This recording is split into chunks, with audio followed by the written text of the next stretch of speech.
नमस्कार दोस्तों, आपके अपने चैनल हमारे संस्कार में आपका बहुत बहुत स्वागत है। आज हम आपके लिए लेकर आए हैं कार्तिक मास कथा अध्याय 13। लेकिन उससे पहले अगर आप हमारे चैनल पर नए हैं और अभी तक आपने चैनल को सब्सक्राइब नहीं किया है तो आप सभी से निवेदन है, प्लीज़ हमारे चैनल को सब्सक्राइब करें, वीडियो को लाइक करें, ज़्यादा से ज़्यादा शेयर करें ताकि इन कथाओं के श्रवण का लाभ और लोगों को भी मिल सके। बेल आइकन को दबाना ना भूलें ताकि हमारी आगे आने वाली वीडियो की जानकारी आपको नोटिफिकेशन के जरिए मिल जाया करे। परम पिता परमेश्वर की कृपा आप पर हमेशा बनी रहे, आपके घर में अन्न धन के भंडार भरे रहें। एक तो कार्तिक मास का पावन महीना, ऊपर से कार्तिक महीने का 13वां दिन। 13वां दिन वैसे भी भगवान शिव को समर्पित होता है क्योंकि यह त्रयोदशी होती है। इस दिन को धार्मिक दृष्टि से अति महत्वपूर्ण और लाभदायी माना जाता है। इस दिन सच्चे मन से की गई पूजा, व्रत और कथा सुनने से जीवन के सभी संकट, दोष और कष्ट भगवान श्री हरि और शिव जी की कृपा से स्वतः ही दूर हो जाते हैं। त्रयोदशी तिथि को भगवान शिव और भगवान विष्णु दोनों की ही कृपा प्राप्त होती है। यह तिथि न केवल भौतिक सुख संपत्ति का आशीर्वाद देती है बल्कि आत्मिक उन्नति और अंत में मोक्ष का द्वार खोल देती है। आज की इस कथा में जीवन में धर्म और भक्ति की महिमा का आपको अनुभव होगा। ठाकुर जी की कृपा से हम सभी को सभी कष्टों से मुक्ति मिलेगी। तो चलिए अब हम इस त्रयोदशी के शुभ अवसर पर पूरी श्रद्धा, विश्वास और भक्ति के साथ कथा शुरू करने जा रहे हैं। भगवान कृष्ण विष्णु भगवान के अवतार हैं और जब कान्हा जी का जन्म हुआ था तो बिल्कुल वे साधारण बालक की तरह ही पैदा हुए थे, क्योंकि जो भी भगवान का स्वरूप धरती पर अवतरित होता है तो उन्हें सामान्य मनुष्य की तरह ही जन्म लेना होता है। विधाता का विधान तो पहले ही रचा जा चुका था और वह सब प्रभु की लीला ही थी कि कान्हा जी ने वासुदेव और देवकी के यहाँ जन्म लिया, लेकिन कंस के डर से वासुदेव ने उन्हें नंद बाबा के घर पहुँचा दिया, जैसा कि परमपिता का स्वयं ही ये आदेश था। नंद बाबा को भी इस बात का पता तक नहीं था कि स्वयं भगवान विष्णु के रूप में कान्हा जी उनके घर में प्रकट हो चुके हैं। उनके सभी क्रियाएं, सभी जात कर्म एक साधारण बालक की तरह किए गए थे। उसी तरह के से नामकरण किया जाना था, लेकिन जब उनके घर में नामकरण कराने के लिए पंडित जी को बुलाया गया तो वह अपनी शक्ति से जान गए कि यह कोई साधारण बालक नहीं है, यह तो साक्षात विष्णु का अवतार हैं। तब कान्हा जी उस पंडित के मन की बात समझ गए और उन्होंने आंखों ही आंखों में उन्हें देखा और देखकर इशारा दिया कि वह चुप रहें। उसका बहुत अद्भुत सुंदर वर्णन आज हम आपको अपनी इस कहानी में सुनाने जा रहे हैं। जब वासुदेव जी ने एक टोकरी में रखकर कान्हा जी को गोकुल में पहुंचा दिया, तब वासुदेव जी की प्रेरणा से ही कुल पुरोहित गर्गाचार्य जी गोकुल में पधारे। नंद बाबा, यशोदा जी ने बड़ा आदर सत्कार किया और वासुदेव देवकी का हालचाल पूछा और उनके आने का कारण पूछा। तो गर्गाचार्य जी ने बताया कि पास के ही एक गांव में एक बालक ने जन्म लिया है। मैं वहीं नामकरण करने के लिए जा रहा हूँ। बस रास्ते में आपका घर पड़ा तो आपसे मिलने के लिए यहाँ चला आया। यह सुनकर नंद बाबा और यशोदा मैया ने अनुरोध किया कि बाबा, हमारे यहाँ भी तो 2 बालकों ने जन्म लिया है, आप उनका भी नामकरण कर दो। गर्गाचार्य जी ने मना किया कि मैं ऐसा नहीं कर सकता, तुम्हें तो हर काम को बड़े ही धूमधाम से करने की आदत है। कंस को अगर यह पता चल गया कि तुम्हारे यहाँ बालक पैदा हुए हैं और मैंने उनका नामकरण किया है, तब तो वह मेरा जीना ही दुश्वार कर देगा। नंद बाबा कहने लगे, भगवान, गौशाला में चुपचाप नामकरण करवा देना, हम ना किसी को बताएंगे। तो उनकी यह बात सुनकर गर्गाचार्य जी आखिरकार किसी भी प्रकार से तैयार हो गए। तैयार तो उन्हें होना ही था, वासुदेव जी ने जो भेजा था। जब रोहिणी ने सुना कि कुल पुरोहित आए हैं तो वह गुणगान व बखान करने लगी। वह कुल पुरोहित का गुणगान और बखान कर ही रही थी। उनके मुंह से इतने गुणगान सुनकर यशोदा जी बोली, अगर गर्गाचार्य जी इतने बड़े पुरोहित हैं तो ऐसा करो, हम अपने बच्चे बदल लेते हैं। तुम मेरे लाला को और मैं तुम्हारे लाला को लेकर जाऊंगी। देखती हूँ कि कैसे तुम्हारे कुल पुरोहित सच्चाई जानते हैं। दोनों माताएं कुलपुरोहित की परीक्षा लेने पर उतर आईं और अपने बच्चे बदल लिए। दोनों एक दूसरे के बच्चे को अपनी गोद में लेकर गुरु के पास पहुंच गई। गौशाला में यशोदा जी के हाथ में बच्चे को देखकर गर्गाचार्य जी ने तभी कह दिया कि यह तो रोहिणी का बालक है, इसीलिए इसका नाम रोहिण होगा और अपने गुणों से ये सबको आनंदित करेगा, तो इस बालक का नाम राम भी होगा। यह बालक अति बलशाली होगा, अर्थात इसके बल जैसा दूसरे किसी में बल नहीं होगा, तो इसका एक नाम बल भी होगा, मगर सबसे ज़्यादा लिया जाने वाला इसका नाम होगा बलराम। और यह किसी में कोई भेद नहीं करेगा, सबको अपनी तरफ आकर्षित करेगा, तो इस बालक का एक नाम संकर्षण भी होगा। लो जी, श्री कृष्ण के बड़े भाई बलराम का नामकरण तो हो गया। अब जैसे ही रोहिणी की गोद में उन्होंने बालक को देखा तो गर्गाचार्य जी तो बालक की मोहिनी मूर्ति देखकर उसी में ही खो गए। कहाँ तो दोनों माताओं ने अपने अपने बच्चे बदलकर गर्गाचार्य जी की परीक्षा लेनी चाहिए थी, लेकिन गर्गाचार्य जी तो कोई साधारण पुरोहित नहीं थे। उन्होंने जब रोहिणी की गोद में सांवले सलोने कान्हा जी को देखा तो अपनी सुध बुध भूल गए। खुली आंखों से प्रेम समाधि लग गई। ऐसी समाधि लगी कि गर्गाचार्य जी तो खुद की ही सुध बुध खो गए। ऐसी सुध बुध खोई कि ना बोलते बनता था और ना हिलते थे। कितने ही पल ऐसे ही बीत गए, कितना समय निकल गया, और यह उनकी ऐसी अवस्था देखकर बाबा और यशोदा मैया तो घबरा ही गए कि अचानक इन्हें क्या हो गया, यह कैसे एकदम जड़वत हो गए हैं। उन्हें हिला हिला कर पूछने लगे कि बाबा क्या हुआ। अरे बाबा, आप तो हमारे लाल को देखते ही जा रहे हैं, क्या यह भूल गए हैं कि आप हमारे बालक का भी नामकरण करवाओगे। लेकिन गर्गाचार्य जी तो जैसे कि सांवली सलोनी मूरत थी उसके सम्मोहन से बाहर निकल ही नहीं पा रहे थे। आखिरकार गर्गाचार्य जी को होश आया और एकदम बोल पड़े, नंद जी, तुम्हारा यह बालक कोई साधारण बालक नहीं है। और ये ऐसा कहते ही जैसे ही उन्होंने उंगली उठाई तभी नटखट से सांवले सलोने कन्हैया ने उन्हें अपनी आंखें दिखा दी। आंख किसको दिखाई जानते हैं? पुरोहित जी को। क्यों दिखाई, अब चलिए बताते हैं इसके बारे में।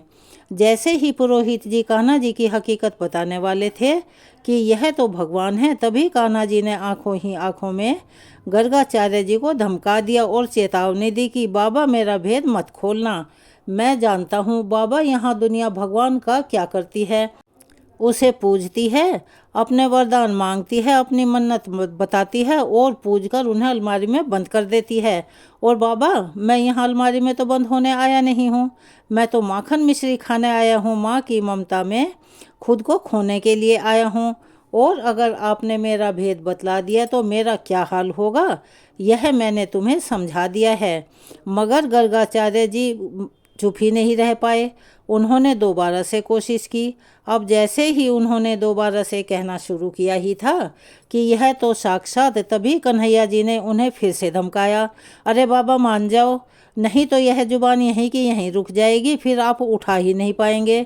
और यह जो उंगली उठाई है ना, यह भी उठी की उठी ही रह जाएगी, अर्थात आप जड़वत हो जाएंगे।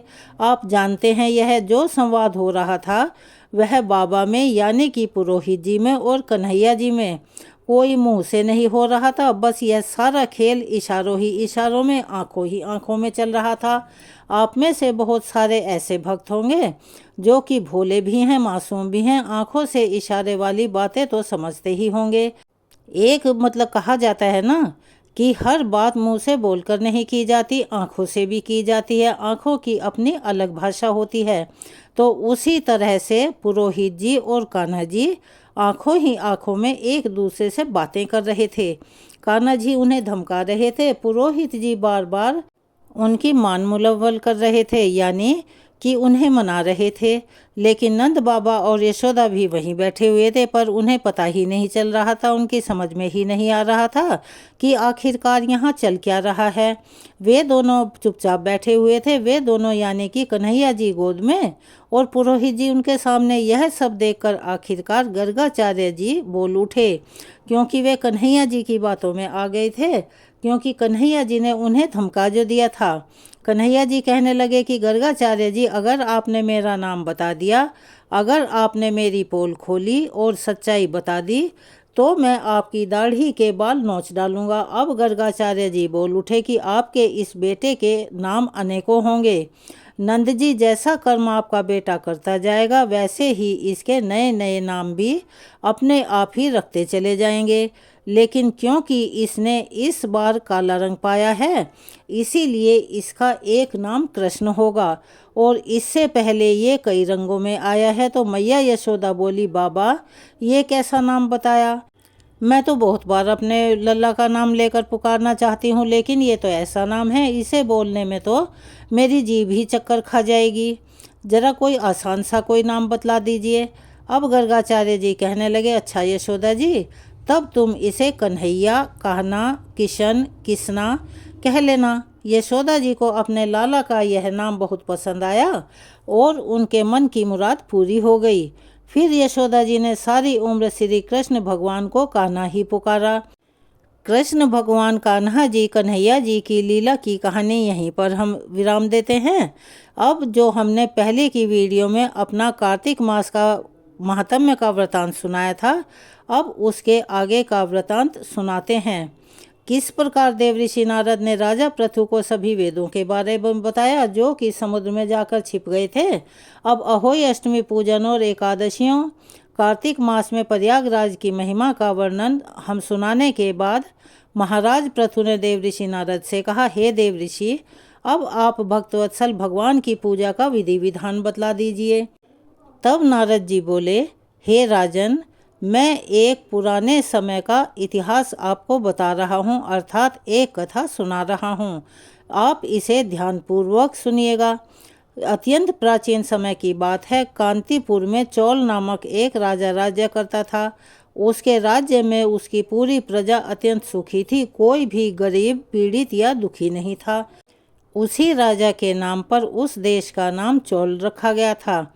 एक बार राजा मूल्यवान मणि मुक्ताओं द्वारा भगवान की पूजा करके वहीं मंदिर में बैठा हुआ था। उसी समय विष्णु शर्मा नामक एक ब्राह्मण ने आकर तुलसी दल और जल से भगवान की पूजा की।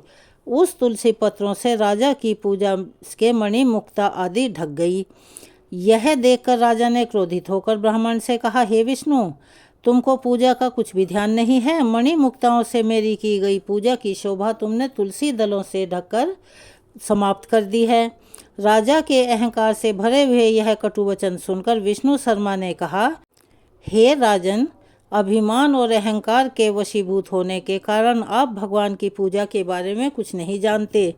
ब्राह्मण के ऐसे वचन सुनकर राजा और भी क्रोधित हो उठा और कहने लगा, ब्राह्मण, तुम दरिद्र हो, इस कारण तुम भगवान की पूजा को क्या जानो? क्या तुमने कभी भगवान का कोई मंदिर बनवाया है या कोई यज्ञ आदि किया है? अगर यही बात है तो मैं देखता हूँ कि भगवान की भक्ति करके पहले तुम स्वर्ग में जाते हो या मैं जाता हूँ। ऐसा कहकर राजा ने गुणवंत ऋषि को आचार्य बनाकर बड़े बड़े यज्ञ आरंभ कर दिए। साथ ही ब्राह्मणों को बहुत सा द्रव्य दान देने लगा। परंतु विष्णु शर्मा सदा की भांति माघ और कार्तिक मास के व्रत, तुलसी वनों का रोपण और ओम नमो भगवते वासुदेवाय मंत्र का सतत जप करते हुए भगवान की पूजा अर्चना करता रहा। वह उठते बैठते चलते फिरते हर समय भगवान का स्मरण और कीर्तन करता रहता था। कार्तिक मास में एक दिन उसने रसोई तैयार करके रखी कि कोई उसका भोजन ही उठा कर ले गया। इसके बाद तो उसने व्रत भंग होने के डर से पुनः रसोई नहीं बनाई और भगवान का भजन करते हुए भूखा ही सो गया। फिर दूसरे दिन रसोई बनाई, फिर भोजन परोसा। जैसे ही भगवान को भोग लगाने लगा कि फिर से कोई भोजन उठा कर ले गया। लगातार 7 दिनों तक ऐसा ही होता रहा और इस प्रकार विष्णु शर्मा को निराहार 7 दिन बीत गए। विष्णु शर्मा अब भूख के मारे अत्यंत व्याकुल और परेशान हो रहा था, परंतु सत्संग का समय भंग ना हो जाए इससे उसने किसी भी दिन दूसरी बार रसोई तैयार की ही नहीं। 8वें दिन उसने निश्चय किया कि आज मैं पूरी तरह से ध्यान रखूंगा और देखूंगा कि भोजन को उठाकर कौन लेकर जाता है। इसके बाद उसने तय समय पर भोजन तैयार किया और एक स्थान पर छुपकर बैठ गया। थोड़ी ही देर में उसने क्या देखा कि अति दीनहीन और दुर्बल चांडाल, जिसके शरीर में केवल अस्थियां मात्र शेष थी, यानी कि उसके शरीर में सिर्फ हड्डियां बची हुई थी, छुपकर आया और भोजन उठाकर चलता बना। जब विष्णु शर्मा ने उसे देखा तो उसका दिल पसीज गया। विष्णु शर्मा ने उस चांडाल से कहा, अरे भैया रुको, रूखा भोजन मत लेकर जाओ, मेरे पास थोड़ा सा घी है, वह भी लेते जाओ। ब्राह्मण के यह वचन सुनकर वह डर गया। वह चांडाल भागता हुआ ठोकर खाकर गिर गया। तभी विष्णु शर्मा भी उसके पीछे पीछे भागता हुआ वहीं पहुंच गया और एक वस्त्र से उस पर हवा करने लगा। थोड़ी देर बाद उस ब्राह्मण ने देखा कि उस चांडाल की जगह शंख, चक्र, गदा, पद्म और वनमालाधारी भगवान विष्णु स्वयं ही वहां लेटे हुए थे। उसी समय विष्णु शर्मा ने भगवान के चरणों में गिरकर नमस्कार किया। तभी रुद्र आदि देवता भी वहां आ गए। ऋषि मुनि के वेद मंत्रों से उनका पूजन करने लगे। तब विष्णु भगवान ने अत्यंत स्नेहपूर्वक विष्णु शर्मा को आलिंगन करके उसको अपने साथ विमान में बिठा लिया और अपने साथ वैकुंठ लोक को ले गए। राजा चोल भी यह दृश्य देख रहे थे। भगवान की विष्णु शर्मा पर यह कृपा देखकर राजा अत्यंत दुखी हुआ और उसने आचार्य गुंगन को बुलाकर कहा कि ये क्या हो रहा है, क्यों हो रहा है। जिसकी ईर्ष्या द्वेष के कारण मैं इतने यज्ञ करवा रहा हूँ, दान पुण्य करवा रहा हूँ, और मैं तो यहीं खड़ा हुआ हूँ और वह विमान में बैठकर बैकुंठ को जा रहा है। क्या मेरे अब तक के किए गए यज्ञ और दान आदि सब बेकार गए? इससे तो यही सिद्ध होता है कि भगवान यज्ञ आदि से नहीं, केवल भक्ति और सच्चाई और प्रेम भाव से प्रसन्न होते हैं। आजीवन ब्रह्मचारी रहने के कारण राजा की कोई संतान भी नहीं थी। इसीलिए अपना संपूर्ण राजपाट, धन संपत्ति आदि अपने भांजे को सौंपकर और कहा कि भगवान मुझे स्थिर भक्ति प्रदान करें। ऐसा कहते हुए राजा यज्ञ कुंड की अग्नि में कूद गए। वहां का ऐसा दृश्य देखकर गुंगल ऋषि ने क्रोध में आकर अपनी शिखा यानी कि अपनी चोटी उखाड़ ली। तब से अभी तक चोल देश में भांजा ही मामा का उत्तराधिकारी होता है और गुंगल वंश के लोग आज भी शिखा अर्थात चोटी नहीं रखते। चोल राजा के अग्निकुंड में गिरते ही भगवान ने प्रकट होकर अग्निकुंड में ही उसका आलिंगन किया और उसे भी अपने लोक को ले गए। वहां भगवान विष्णु ने विष्णु शर्मा को पुण्यशील और चोल राजा को सुशील नाम देकर अपने द्वारपाल बना लिया। अब इस प्रकार वे दोनों हर समय श्री हरि के निकट ही रहने लगे। अपने कार्तिक मास की कथा के वृतांत को हम यहीं पे विराम देते हैं।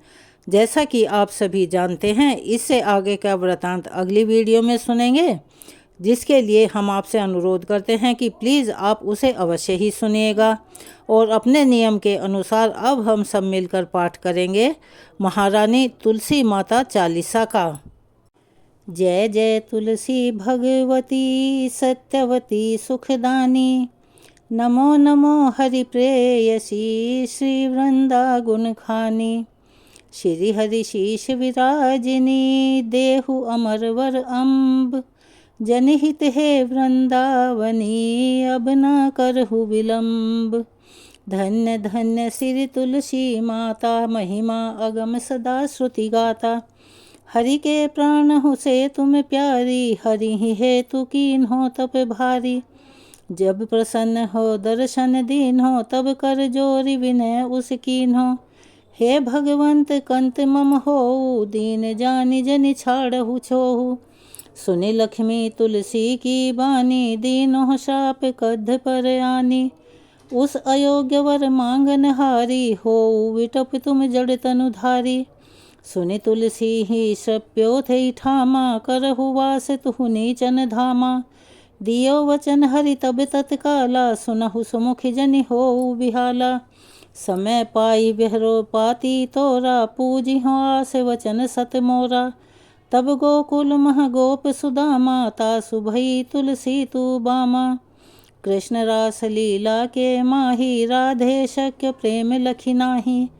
दियो शाप तुलसी ही तत्काला, नरलोक ही तुम जन्महु बाला। यो गोप वह दानव राजा, शंख चूड़ नामक शिर ताजा। तुलसी भई तासु की नारी, परम सती गुण रूप अगारी। असदय कल्प बीत जब गयो, कल्प तृतीय जन्म तब भयो। वृंदा नाम भयो तुलसी को, असुर जलंधर नाम पति को। करी अति द्वंद अतुल बल धामा, लीन्हा शंकर से संग्रामा। जब निच सैन्य सहित शिवहारे, मरहि न तब हर हरि ही पुकारे। पतिव्रता वृंदा थी नारी, को न सके पति ही संघारी। तब जलंधर ही भेष बनाई, वृंदा ढिग हरि पहुँचो जाई। शिव हित लही करी कपट प्रसंगा, कियो सती तो धर्म तो ही भंगा। भयो जलंधर कर संघारा, सुनि उर शोक उपारा। तिहि अक्षण दियो कपट हरि टारी, लखी वृंदा दुख गिरा उचारी। जलंधर जस हस्यो अभीता, सोई रामन तस हरि ही सीता। अस प्रस्तर सम हृदय तुम्हारा, धर्म खंडी मम पति ही संघारा। यही कारण लही श्राप हमारा, होवे तनु पाषाण तुम्हारा। सुनि हरि तुरत ही वचन उचारे, दियो श्राप बिना विचारे। लख्यो न निज कर तूति पति को, छलन चाहियो जब पार्वती को। जड़मति तुहु अस हो जड़ रूपा, जग मह तुलसी विटप अनूपा। धग्व रूप हम शालिग रामा, नदी गंडकी बीच ललामा। जो तुलसी दल हम ही चढ़ई हैं, सब सुख भोग परम पद पई हैं। बिनु तुलसी हरि जलत शरीरा, अतिशय उठत शीश उर पीरा। जो तुलसी दल हरि शिर धारत, सो सहस्त्र घट अमृत डारत। सुनि हरि मन रंजनिहारी, रोग दोष दुख भंजनिहारी। प्रेम सहित हरि भजन निरंतर, तुलसी राधा में नहीं अंतर। व्यंजन हो 56 हो प्रकारा, बिनु तुलसी दल न हरि ही पियारा। सकल तीर्थ तुलसी तरु छाही, लहत मुक्ति जन संशय नाही। कवि सुंदर एक हरि गुण गावत, तुलसी ही निकट सहस गुण पावत। बसत निकट दुर्वासा धामा, जो प्रयास ते पूर्व ललामा। पाठ करहि जो नित नर नारी, होई सुख भाषहि त्रिपुरारी। तुलसी चालीसा पढ़हि, तुलसी तरु ग्रह धारी। दीप दान करि पुत्र, फल पावहि बंधु नारी। सकल दुख दरिद्र हरि, हार हवै परम प्रसन्न।